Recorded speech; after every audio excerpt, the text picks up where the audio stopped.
Well, hello, everyone. Welcome back to In the Dark, or welcome to In the Dark if you're a first-time listener. I am sitting here in the kitchen right now. I got up a little bit ago and had some hot tea and put some David Paulides on. He has a new episode today. He's doing a thing on the amnesia cases, missing people's minds just kind of going blank on them. And I'm watching the beautiful snow falling outside again. Stuck up here. I live in an area where it's so odd. It's like we live in town, on the outskirts of town, I would say. And the front of our house is kind of like country-ish, but it's like up on a hill, and turns into like the whole place just turns into a toboggan run during the winter, and it's really, really hard to be up here and think you're going to go anywhere once it starts snowing. And then the back of the house, which is typically what we use in the winter, it feels a little safer because if you come off out of the front, it feels like you're going to go right into this main country road that runs through. But the back is it's literally a toboggan run. Like you have to have some serious driving skills and four-wheel drive, and sometimes even the four-wheel drive's a little bit iffy. Last year, my, at this point, ex, Matt, he had his truck up here, and the neighbor had come over, and she said that his truck had actually, glided out of the parking spot, and it was blocking the back path. It's almost like a dirt road back there that comes up onto the mountain, and it I guess his car just decided it didn't want to be in the spot. I don't know. It was crazy because we've been here maybe 11 years now, and we've never had that happen. So excuse me. We've had a lot of funny stories up here, though. I can tell you, it's quite an adventure, but it turns into a real winter wonderland up here. And it's really amazing in a lot of ways. I really love it. But in a lot of, you get a little worried if you have an emergency or you need to go somewhere. You can't get out. I mean, you have to kind of plan ahead that basically, I would say between the middle of January to the middle of February at least, maybe 4 to 6 weeks out of the winter, you're pretty much in. I mean, it's not something that, you can get out if you need to, but it isn't the safest thing to do.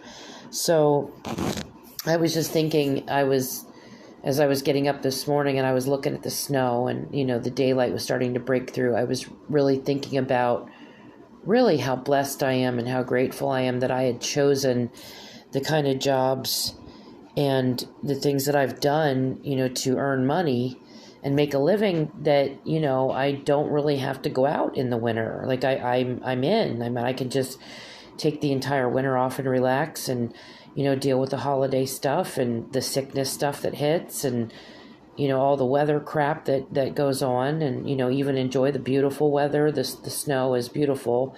I always love it. And, I just think I'm so fond of the snow, but at the same time, I know that a lot of people die. There's a lot of accidents and people lose their lives, and so every time I see the snow, I just I light up and I think how beautiful. And then the realistic side of me sets in and thinks, I start praying for the people on the roads, and it's especially for my family. I really always pray for them, for their safety and everything's okay, because I just get scared. But it's beautiful up here and the snow's coming down like crazy. So haven't been on in a while and have been meaning to do some podcasts, and I even had some started, and I've got some other ones that I haven't put out yet that I had done, and I don't know, they just weren't quite up to par for what I wanted to do, and then I would get interrupted, and then I would I would put it off, and so it's been really busy around here. As you guys know, I've been going through ending a relationship with my significant other I've been with for 26 years now, and raised a family together, and he got into some addiction issues, and during Christmas time, some stuff happened, and he was pretty much forced to go into rehab. And he's there now, and hopefully he's doing very well.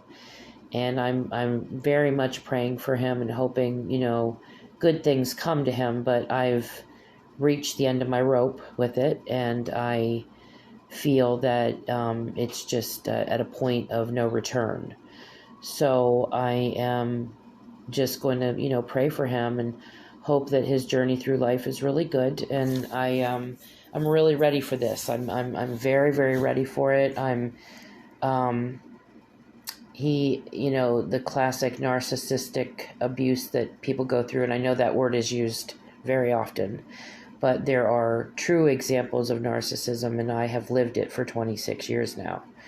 So it's been interesting. I've even thought about doing a podcast on narcissism and the effects of it, but there's quite a few podcasts already on it.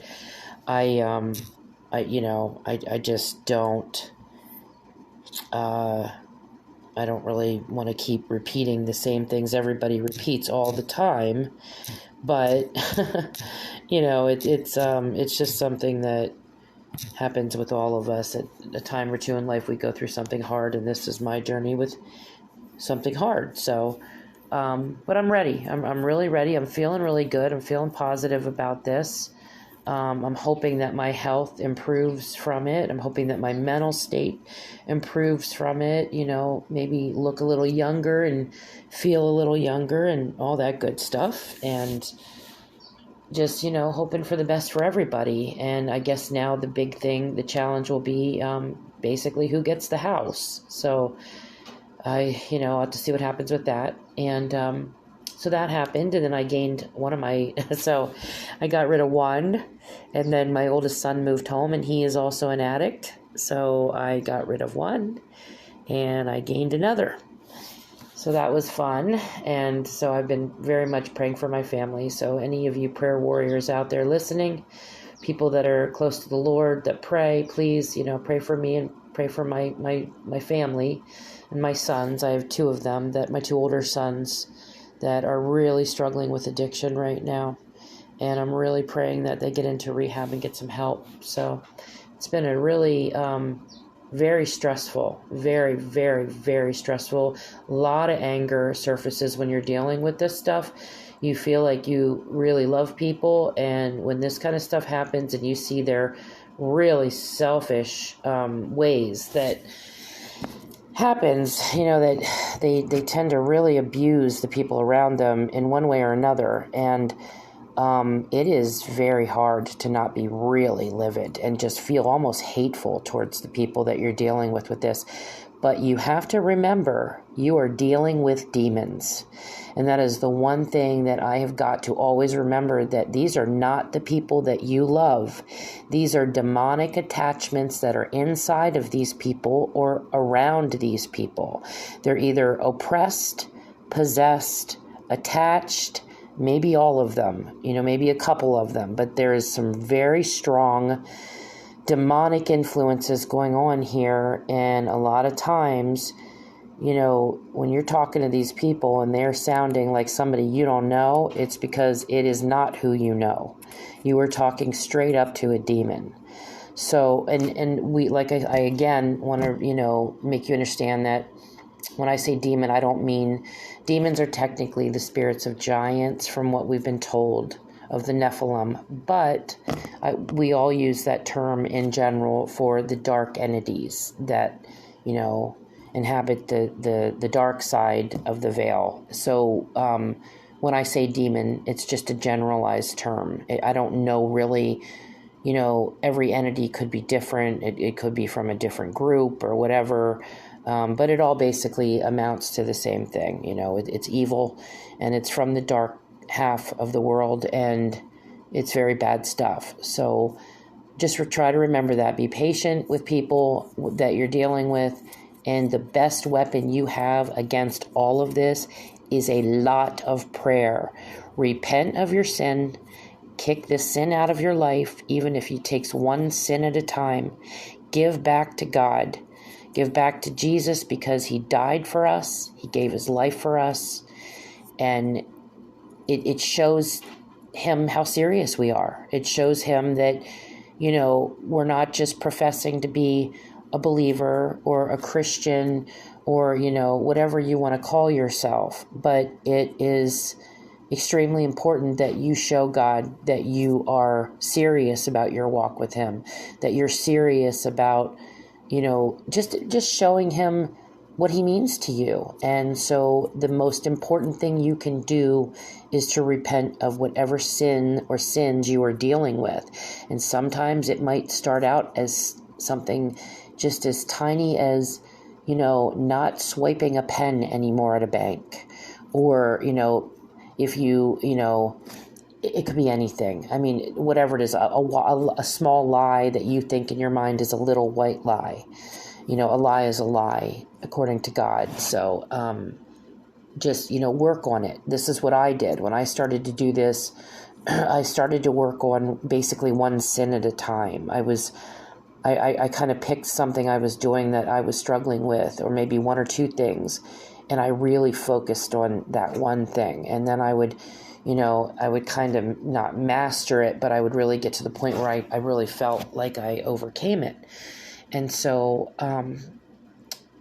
I just did this gradually, and that's the best advice I can give you, is not to overwhelm yourself and continue to pray. Prayer becomes something that, when I was younger, it used to be a burden. It'd be something that you'd go to bed at night and think, oh, I forgot to pray today. I'll do it tomorrow.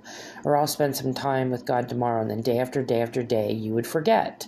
Or you wouldn't feel like doing it, or you wouldn't have time, or it just felt like it was, kind of like how it feels like when you have to go to work, or when you have to do chores, or you just, you felt like it was a burden. And as you grow close to God, you will find that prayer is something that you do constantly, naturally, because you develop a real relationship with God.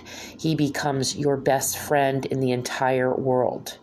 You learn that you love him more than you love your own children, which I never thought was possible for me. And I got to the point where I actually felt that, and I was amazed. Prayer is something I pray all through the day, and I could be on the toilet and I talk to God. I mean, it doesn't matter where you are, what you're doing, just talk to him. If you don't want to pray, then start out learning to just talk to him. Talk to him like he's in the room with you, because he is. Okay, he is there. He's listening, and he's waiting for your attention. He wants you to come to him and acknowledge him and love him and understand that he is your father. Your DNA is his DNA. That was something that happened.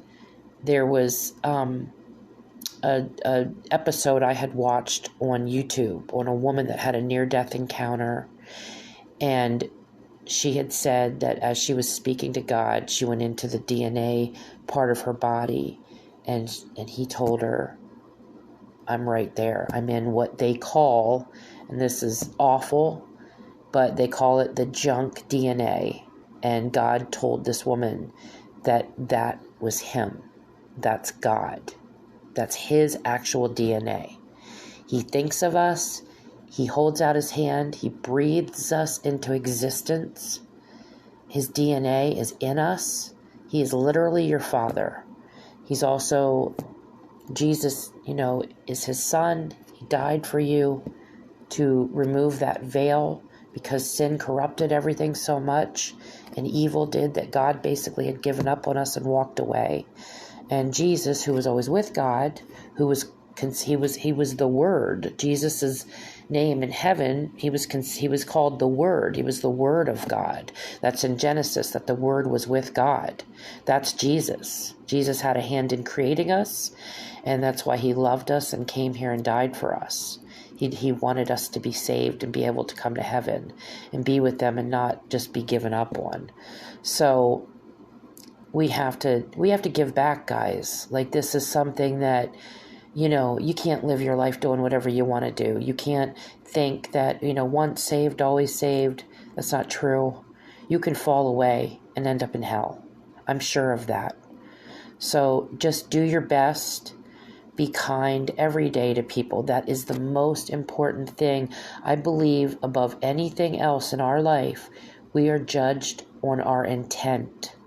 Everything is about intent. It's about how we treat one another, and it's about love. That is why we are here. We are here to give love, to give service to one another, and for our intent to be pure, to be of the good side. So if you find yourself doing anything that you know, if the Lord was standing beside you, and He is, He would disapprove of, then stop doing it. That's how you know. Every action throughout your day, take the moment. Don't move quickly. That's the number one thing you have to remember in life is try to speak slower, try to calm down, try to move a little slower. Take your time with stuff when you can. I know that there are times we're in a rush, but it helps you because it helps you to learn to be patient with others. Because the person in front of you that's rushing, when they're like cutting in front of you, or, people are tailgating you, and, there's things that you go through, you watch people do because they're always pushing to get, to get home quicker or to get out of the grocery line quicker. So they stand too close to you or start pushing their groceries on the belt, too soon or whatever. Just, let them go and just, just try to take your time with stuff. And, like many times I let somebody go ahead of me. If I'm not in a hurry, if people are taking too long, I don't feel rushed. I'm just like, hey, it's cool. I know things happen, and you just gotta, just take a deep breath and understand that we've all been there. We're all going to be there. And, you just have to learn to, the slower you take things and the slower your expectations are, then you don't get as annoyed with people because you're not as, in a rush yourself to get something done. The only thing I do have a problem with, which I always have, is when people stand too close to me. When I'm in line and I'm in the store or I'm anywhere, I really don't be, and that's basically because of germs and like COVID and stuff. I really just don't like being crowded. But other than that, I try to be as patient as I can with people. But just, learn to make the Lord see, allow your life to be the reflection of the Lord and that He's living inside of you and He's working through you, and pray about your sins that you're going through, and acknowledge that, we're here. We're in a sinful world. This is an evil world. We're surrounded by sin. We're surrounded by demons and the devil and dark entities and aliens and cryptids and all this crap that's going on. But sin is a choice. We choose whether we sin or not. And if we do not abide by what God wants for us, our life really turns to crap. So it's really, it might, for some they would say, well, if you serve the devil, he's going to, award you. Temporarily, he's going to award you, but it's not going to last. And you can make a deal with him and the next day be dead. Or, he tricks everybody. So just try to, like I said, really live your life for the Lord and really learn to give up sin and acknowledge that you don't have to sin, that you can live a sin-free life. It is very possible. It can be done. It just takes a lot of work and a lot of practice and a lot of love for God. You have to dedicate yourself to Him. And it doesn't mean you can't be cool. It doesn't mean you can't be funny or fun, or that you're not going to slip up and swear or get angry, and go a little overboard with your temper, or things that, that happen. And then you just go right back into prayer. You just say, there's so many times I'm doing something and I catch myself where, especially with anger, where I just get very flustered about something that's going on because everything's been in such a turmoil with my house and my home life, with all this addiction issue going on in our family. We have 4 addicts in the family, and it's really been hard. 4 main people in our family that are the men, the fathers of all the children. And it's been a real challenge to, keep your cool and not lose it. And believe me, I've had times when I've lost it, and and I'll be in the middle of, just having a, a moment of just, rage or whatever. And I'm really working at this. I'm trying to get better at it, but I'm still having times when it's coming out. Certain things that happen, like, there's just a lot of different things that addicts do that it's mind-boggling, and it's so selfish, and it's greedy, and it's, narcissistic, and it's just a lot of crap, a lot of emotional abuse. So I feel bad. Like, there's times when, you're yelling at somebody, or you're just so angry that you just feel like you're going to stroke out. And I look to God, and I'm like, right in the middle of it, right smack in the middle of sinning. I'm like, God, I know I'm really messing up right now, or I know I'm really flipping out, and I'm sorry, I'm like, I love you. I just, forgive me. I'm just so angry. And I'll go to him, and I'll lay it out to him, and I'll be like, I am just so angry right now. And I'll talk to him just like he's right there with me. Just like I would talk to my father or my best friend. I am just venting to him, and he wants you to do that. He needs you to do that, and you need to do it. He wants everything. He wants all of it. He wants the good, the bad, the ugly. He wants to hear everything that you're going through. You can scream at him. I've had times when I've gone off on God, and I get upset with him. I just went through this it was a few days ago, where something came on I was listening to, and, I have a really strong problem with oppression of women, when women do so much.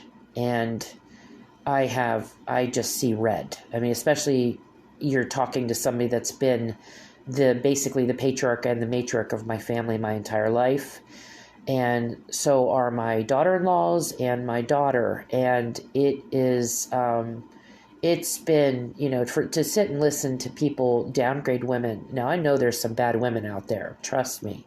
I know there's women that use men, and they're gold diggers, and there's all kinds of crap that goes on. But there is also, there's a lot of men that are equally as bad. And I really don't like to hear oppressive talk towards anybody. I don't like to hear oppression towards any race or sex or anything. I don't even like to identify somebody by the color of their skin, or, they're not like, I mean, people are people. We are all brothers and sisters, and we are all made from God. And so, and supposedly, and this is really going to go against what a lot of people as a Christian believe, but all these near-death encounters I have listened to, there's a lot of people that say they are told that they come back again, that there is a possibility, and I'm not saying I believe this totally, but there is a possibility that reincarnation could be possible. And if that's the case, then that would mean, and this would make sense to me, that men and women would have been both sexes most likely. So we have possibly been here different times as men and women. And that sure would throw away all that oppressive talk, wouldn't it? Different nationalities, different sexes, everything. And that would make sense to me, that God would do that. It does not say, there's a part in the Bible that says that one man he's appointed one life.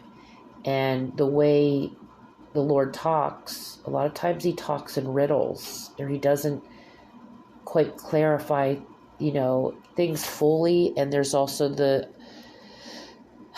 there's so many books that have been removed from the Bible. So it's just something that, I think about. I'm not saying I believe this totally. I'm saying that to me it would make sense that God would do that.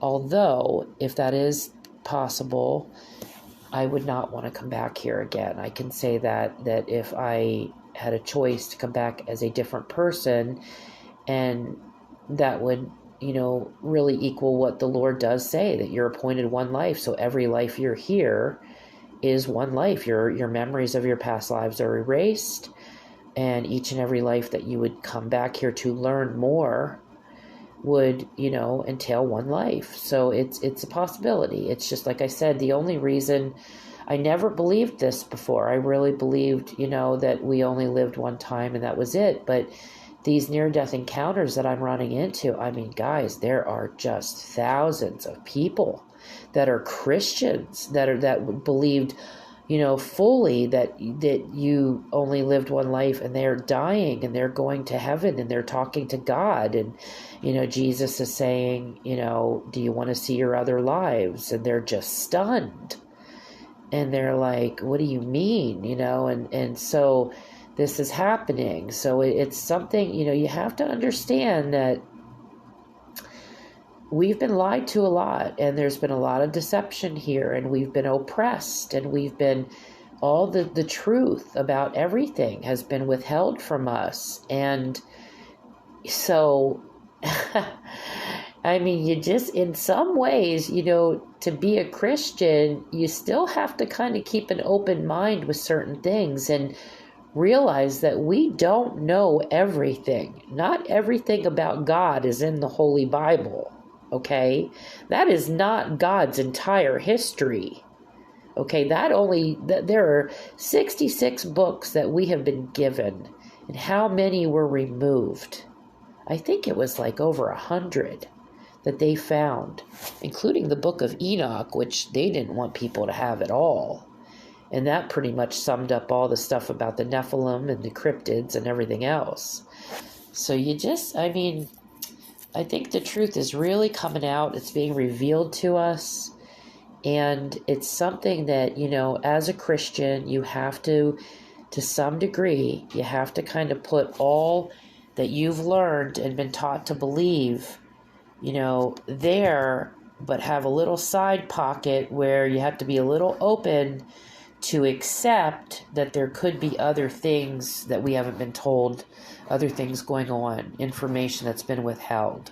I don't even know if the Lord would want us to know about that anyway. So it might be something we find out when we get to heaven, if it's true. So I'm going to put a big disclaimer in there. So don't judge me. I'm just saying I'm hearing a lot of these encounters, and it's pretty wild, some of the stuff that you're hearing. Most of it pretty much follows, what the Bible says about the Lord. It's pretty on point, but there's some things that are missing, I think, and I don't know. I guess we'll all see one day. So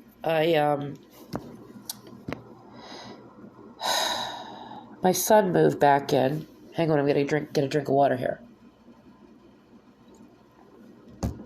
My son moved back in, and I think Matt ended up going to rehab and leaving the house here, and hopefully that's a permanent situation. I'm hoping that he's not, I don't want him to come back. I mean, like I said, I'm good with this now. I'm really good with this. I'm just hoping that my son goes back with his family here soon, so he reunites with them and gets the help he needs. I love having my kids. I dreamed of always having my kids home with me forever, but I want them healthy and happy, and I want them with their families and their children. So he moved home, and about, I don't know how many weeks it was after Cody moved back in, maybe 2-3 weeks, that Matt ended up, having an episode and ending up in rehab. And I would say the first few days Cody was here, I was standing in my kitchen, and I just, doing some stuff, and I was at the kitchen sink doing some dishes, and I have this music box that sits above. I've got cupboards above my counter space, and they have a gap between the top of the cupboard and the ceiling, and so I decorate them with all these knickknacks and things that are really pretty and with lights. And I have this music box that sits up there, and it's like a little old cook stove, and it's really cute. It's a brass type looking little music box, and it hasn't been played at least since we've lived here. I mean, it's been 11 years since that's been turned and played. I would have put it up there and turned it for a moment when I first moved in. And so I'm sitting there doing dishes, and the music box starts going off, and I was stunned. I turned around, and I'm looking at this music box, and there's a little panel, and it has a lid that kind of moves up and down, and so this thing is playing, and just out of the blue just starts on its own, and I'm just looking at this thing like in disbelief. I'm like, I can't believe this is happening. And so I walked over to it, and I just like looked up, and I'm standing there looking at this thing, and it's just playing, and I'm in shock. I'm just in shock. I'm like, wow. So it stopped, and I said, just out loud, I said, do that again, play it again. But it didn't. So that started this whole just weeks of me having all these things going on here. I was sitting in my bedroom. Lights keep coming on and off. I'll leave the bedroom and the light will be off, and I'll go back in a few minutes later and the light will be on, or vice versa. That's been going on for quite a while. I've had I have a recliner out in the kitchen, excuse me, and I sit in it and I watch TV. I have a TV in the kitchen on the island on the side of it, and then I have my recliner. It's got like a sitting room area in my kitchen, and I sit in the recliner and I watch things, or just relax or read or whatever. And I was sitting there, and I have another room over where you put your coats and stuff in, and the heating duct. They're metal, and there's pieces to them, and the piece to the heating duct, the end piece that kind of caps it, fell off. So I'm sitting there and I'm like, wow, this is getting crazy. And this happened twice, same room, and I think it actually just happened the other day again. Same, and I was in my bedroom, and it happened out by the front door. The heating duct, these are the caps, so they're not like a flimsy piece or something they don't come off that easy. I mean, you'd have to put some not muscle, but it wouldn't be something that would just come off, by a movement or the wind or anything like that. And the one outside of my bedroom door continues to come off over and over again. It's just all the time. I mean, it's like, this is crazy. But this stuff has been going on ever since. I ended up having two addicts in the house at the same time, and then my other son. They're all kind of best friends. So I've got my, Matt, my two older sons, and then my son-in-law, and they all are literally best friends, and they all are addicts, and so they all kind of validate each other, and they're always like seeking each other out whenever they want, company. And so when Cody came, then my other son was here a lot more, and then my son-in-law was here a lot. So all this energy in the house, I don't know if it was just demonic energy that was popping off more because all this stuff was going on. And this is kind of why I'm getting into all this. I didn't really want to get into all the personal stuff about my family, but I felt like it played into a lot of the stuff that's going on here. So I had to kind of explain it to you and just kind of let you know too why a lot of times I'm not podcasting as much as I would like to be, because there's just a lot going on. So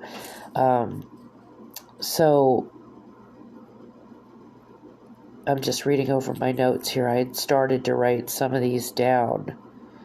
And then the one day, Jordan came over, my son-in-law. This was wild. So Cody was here. I think Matt was gone at this point. I'm not sure. Matt might have still been here. And we have this room that's outside of our kitchen. We don't really know what name to call it yet. I was just saying the other day I need to give this room a name. And we call it like the laundry room area, or we did have it as the playroom.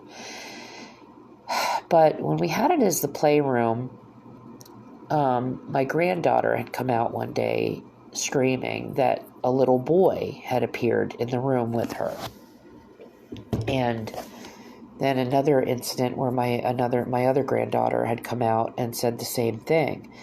So I was like, okay, that's kind of freaky. And so the one day my daughter was standing in the doorway to that room, and the doorway feels really weird. It feels really, you can tell, you can feel, if you have any kind of psychic ability or empathic ability, or can, detect spirits, whatever, which I have strongly, and it's so annoying. I can tell you it is annoying.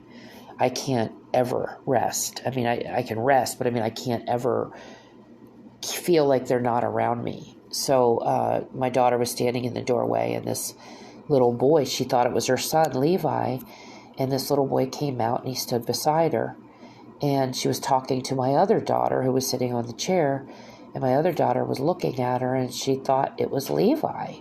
But she was looking at him, and she was like, wait, Levi's not wearing that shirt. That looks different. And Tressa was holding, my other daughter was putting her hand, like, on his head. But it wasn't, like, landing. And she looked down, and she sees this little boy, and then all of a sudden he just disappeared. And at the same time, my other daughter was watching this.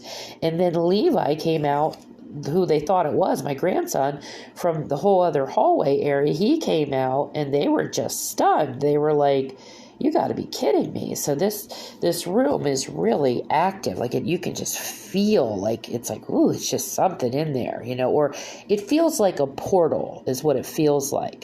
That's what it really feels like to me. So Cody he went outside to smoke, because I don't let smoking in my house. And he was standing, you go through that room to the back door, and you go out that door, and then there's like a little area out there that I designed for people to sit and relax and enjoy nature, or to ground, or to smoke, or whatever you got to do. And then above it is like a balcony way that goes up to the, you can use for the one bedroom that Cody has. And so he was outside smoking, but he had the door open, which I was kind of, I don't like that, because then the smoke it'll come in, through the screen area, because the screen was, what's it called? The storm window was up. So it was just the screen window. So I was like yelling at him to shut the door. But Jordan was in the room. There's a bathroom in there too. The laundry room's in there, the bathroom's in there, and the downstairs bathroom, and then there's this whole room that's really long that, we use as the playroom when we can. Otherwise, we just kind of junk it up and use it for storage.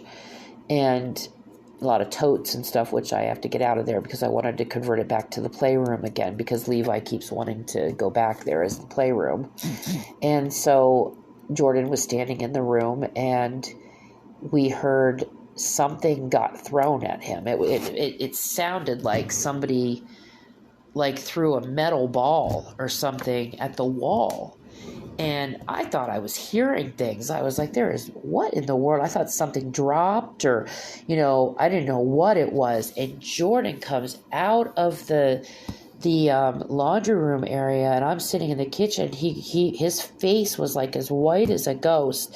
He's in utter shock, and this is a kid that he doesn't believe in this stuff. Like, he really doesn't give it much credence. Like, he doesn't really think much about it. He doesn't really care.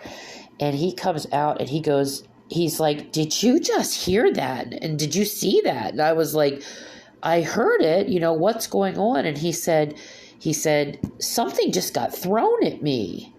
And I was like, what? What got thrown at you? He said, I don't know. He said, I can't find it. He said, I saw it whiz by me, and it kind of crashed, and it hit the wall. And then I can't see what it was. And I have this one container of pans in there. And I said it sounded like it was like a metal, like almost like a pan being thrown at the wall, or a ball, or something that was kind of metallic or whatever.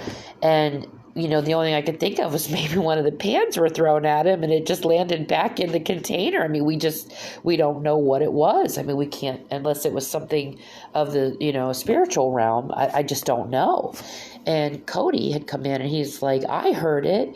He was like shocked too, because he heard it as well. But it just struck me so odd, because it was Jordan. It was like, the one person in the family that really doesn't, he kind of mocks this kind of stuff, So what really started to occur to me was that, you've got all these people now in this area, and thank God I'm a praying person, and so is my son Tristan, because if without our prayers, I don't think the house would be peaceful at all.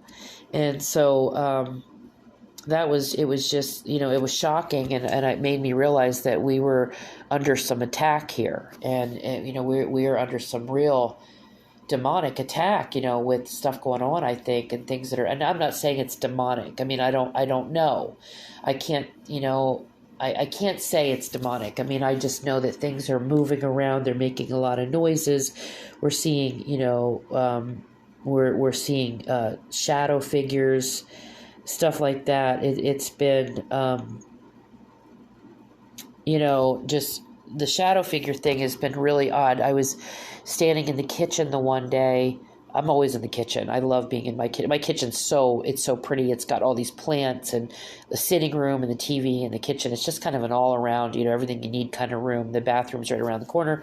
I love the kitchen and my bedroom. It's my favorite. But so I was in the kitchen and I was sitting over in the recliner again, and I saw something dark. It was like this ball of shadow that moved across the living room, the kitchen floor. And it kind of like went towards me, and it kind of just stood in the doorway, like where you go out. It was right around the corner from the recliner. It's like right there. And I saw it, and it just kind of like disappeared. And I was just like watching this thing go across the floor, like this ball of gray. And then another day, I saw, I was doing dishes, and I turned around and I looked at the doorway going into the hallway towards the living room and everything else. And there was a large shadow figure that moved down the hallway to the doorway there. It just kind of stood there, and then it just apparated. So there's been like a lot of this stuff going on, and I feel like it's just an uptick because of,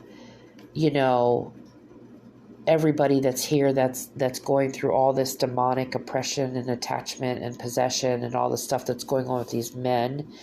I feel like it's really, just really kicked up. I've always had problems with this stuff, but this is just out of control.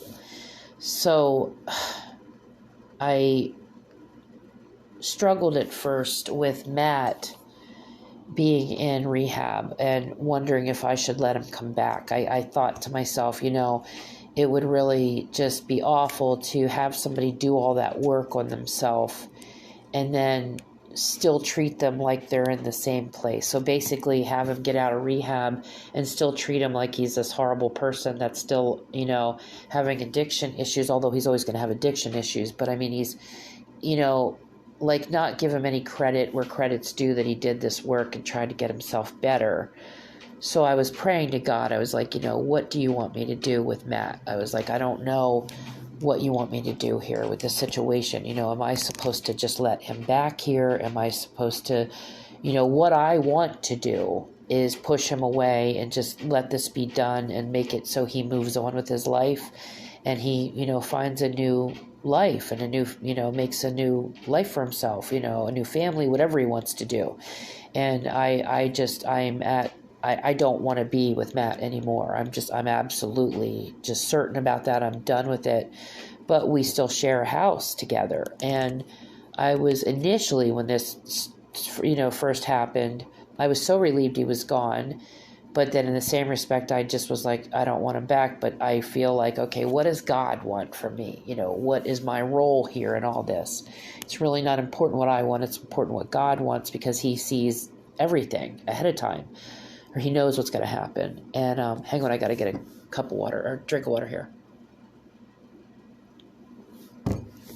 So, and this all happened before Christmas too, by the way. This was 5 days before Christmas, so that was awesome. So our Christmas was a little weird, but it was good. It was okay. I had Cody and Tristan here with me, and that was it. We didn't really see anybody else on Christmas. It was a very quiet, low-key Christmas because pretty much, they've all really just made our family life hard for all of us women in the family. So I prayed to God about this, and I said, what do you want me to do? And I had a dream that night. And in the dream, I've always felt like Matt was possessed with evil entities. So I felt like Matt hasn't been there for a long time. It's been something else I've been dealing with.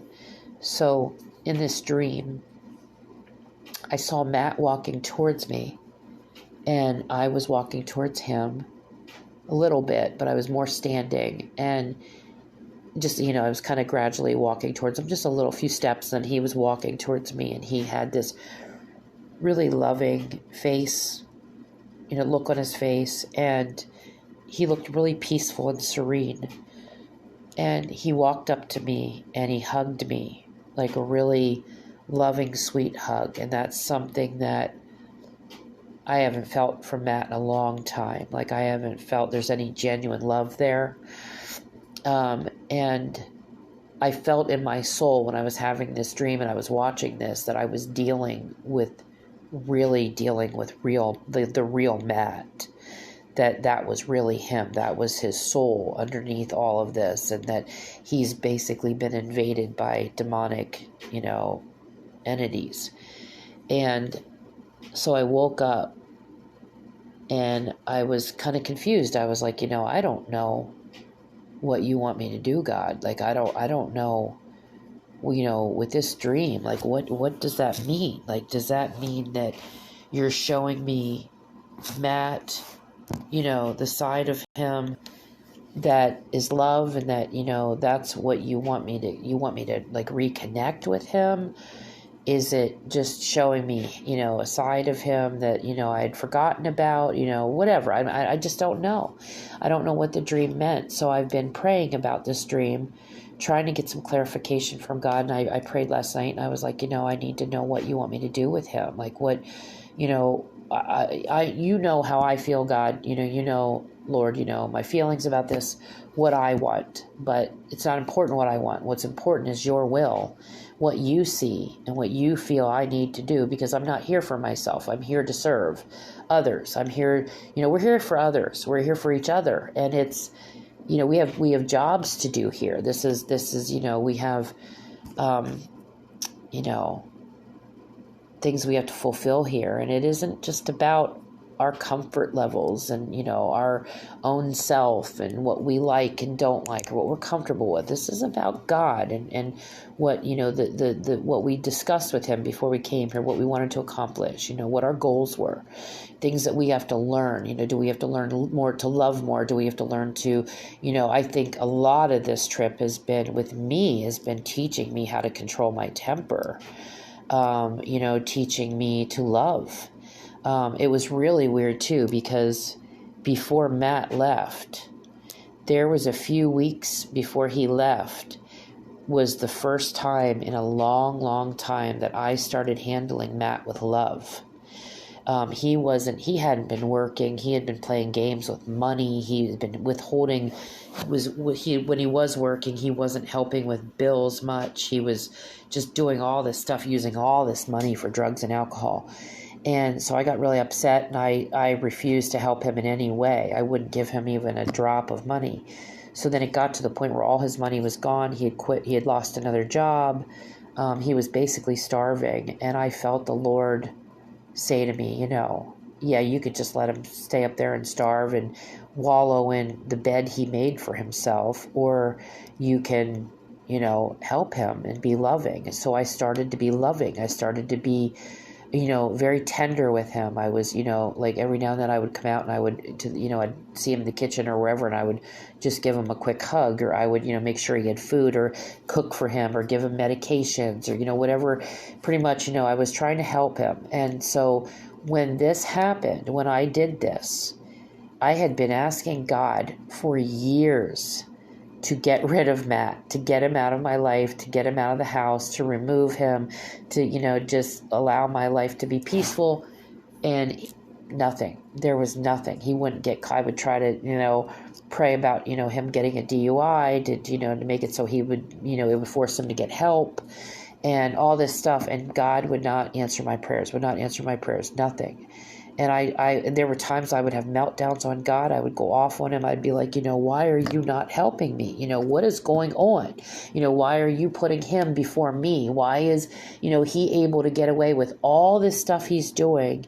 And I am just suffering, and Tristan is suffering. And, like Levi, I had him for school for 2 years, and I had to take him over to his mom's and give him up, to her, because the house got so toxic. I mean, if you guys heard some of the recordings I have that I kept of Matt in case I needed it for court or anything, or for anything down the road, it would blow your minds.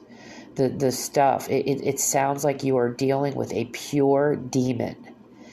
And so I was just like, what do you want me to do here, Lord? So I would go off on God, and only, on occasion I would just get angry and I would cry. I would just have these meltdowns, and I didn't understand why God wasn't doing anything. And do you know that the few weeks before Matt was taken out of this house and put into rehab, I handled him with all love, and that's when God answered my prayer. And I knew it. When this happened, I had like this download spiritually from God that this is what was needed. This was a lesson for you, Tracy.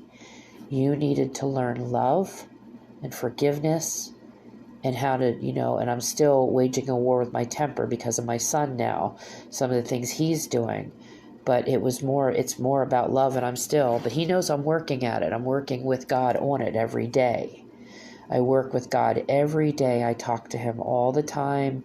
We discuss things. I vent. I spill my heart out to him. I pray. I love him. He is my best friend in the whole world, guys. And if you don't have him in your life, you really need to change that and think about that and change it, because you have no idea what it's like having him in your life all the time, knowing he's there. And it isn't picture perfect. We're not here to not struggle. We are here to struggle. We are here to learn, and to learn means to struggle, because we don't learn anything when things are going good. Human beings really only learn when we're being tested. That is the sad truth of it. And that's just part of it. And so if we all handle each other with love when we're learning things, it was going to be a lot easier on us. But we just can't seem to grasp that. So that to me was absolutely amazing. And I'm still praying about the dream I had with him. And then there was another incident where I was in the kitchen. I had actually fallen asleep on the recliner.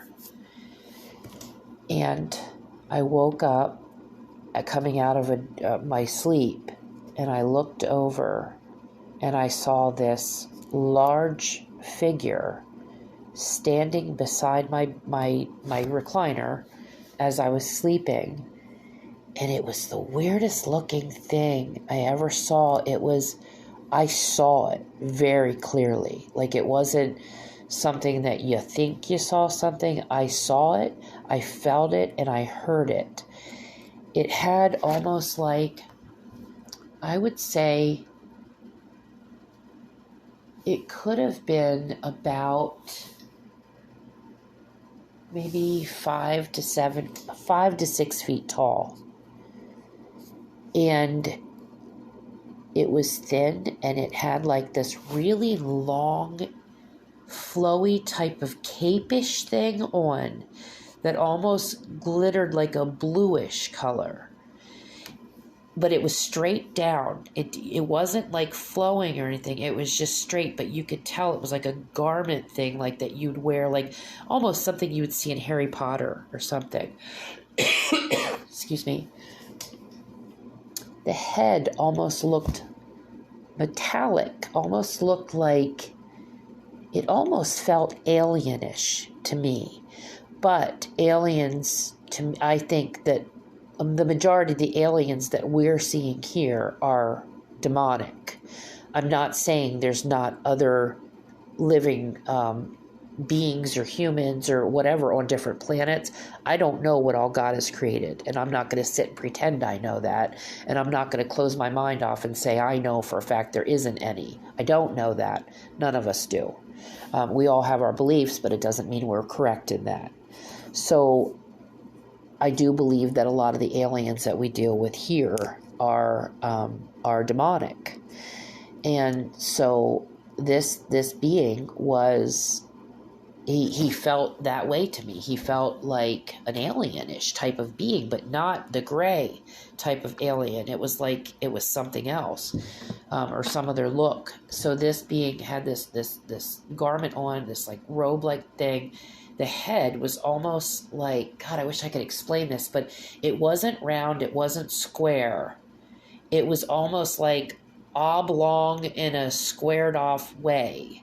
Almost like if you would draw like a rectangle, but not quite rectanglish and not quite squarish, like in between a rectangle and a square, but a little more rounded. And then it, like the head had like this little rounded section, and it almost had like vents, like a couple vents through it. This is kind of what I grasped, and I think the eyes were in there, but I felt this thing vibrating. It was actually making a vibrating sound standing next to me, like this weird buzzing sound. And I think that's what woke me up. It was standing right next to me, and I woke up and I saw it. I acknowledged that I saw it. I was like, yeah, I saw you. You know, just know that I saw you, and I don't really give it much, you know, I don't want to talk to them or anything, because I couldn't really grasp whether it was evil or good, but I'm leaning more towards the feeling I got was that it was evil, and that it was standing beside me trying to like do something to me, like affect me in some way, like either make me sick or continue to make me sick or cause some kind of something. You know, like to affect me physically is what I was grasping. Like it was actually trying to do something to me physically, to put something, you know, and it's weird because I've had heart palpitations for a while now. So that's pretty odd. So anyway, I wanted to share all this crazy with you. And I know this has been pretty in-depth, and, you know, got into a lot of different things here. You know, a lot of talk about God and about, you know, personal stuff, but it all kind of goes into one another. I guess, you know, now after hearing the podcast, you can understand better why I've gotten into all of this. But so that's what's been going on around this property and house. And I will try to keep you guys posted and try to write down and, you know, all the encounters I'm having with different entities and things that are going on around here. And there's always something going on. It just seems to never end. But please keep me in your prayers. And I would really appreciate it, guys. I really need it. Really pray for my sons, Cody and Andrew, and for their families. Pray for Matt. Pray for my whole family, you know, my daughters, my sons. I have 2 daughters and 3 sons, and my, you know, all the ones that are having addiction issues. I'd really appreciate it. I love all of you. I pray for all of you, for God's graces and mercies to be bestowed upon you, and for your health and, you know, financial, you know, relief, and just, you know, protection. And, just keep fighting the good fight and start talking to God and giving up one sin at a time. Just try that. And I will be talking to you very soon. God bless you all. Love to you all. Be safe. Take care. And we'll be back soon. Bye-bye.